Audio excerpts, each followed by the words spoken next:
It's Tuesday, April 8th, and here's some of the news beyond the headlines.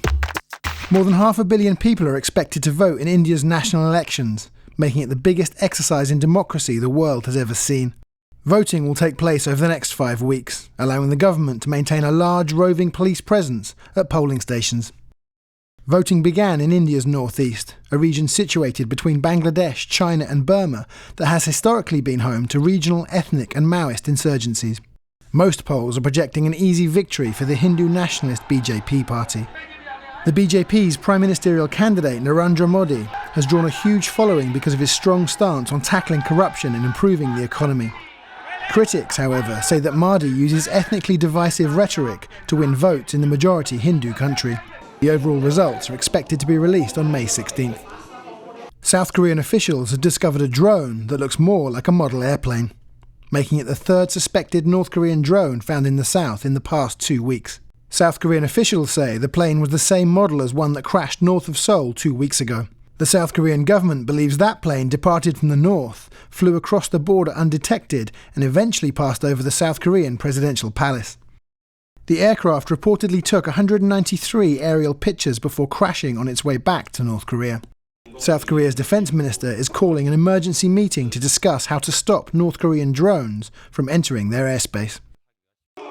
Pro-Russian protesters stormed and occupied government buildings in several cities across eastern Ukraine.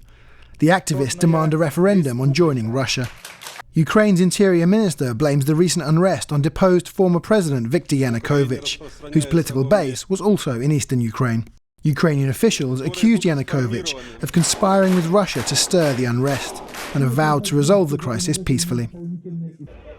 A Libyan militia that took control of 4 of the country's major oil ports has agreed to lift its 8-month blockade after striking a partial deal with the country's official government. The Petroleum Defence Guards have allowed oil exports to resume from 2 of the ports as they negotiate the terms of an agreement that would have them ending their siege altogether. The blockade has cost the Libyan government an estimated $7 billion in lost oil revenues. The militia blocked the ports to leverage more power from the newly formed government, claiming that Tripoli was taking a disproportionate share of their region's oil money.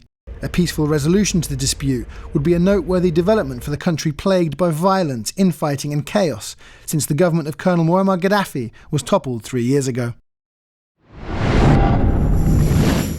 Check out the VICE News YouTube channel for more original reporting and documentaries from around the world. What's happening? Why is everyone running? Guys, everyone's running. Oh, fuck. Suddenly, the protesters attack the car.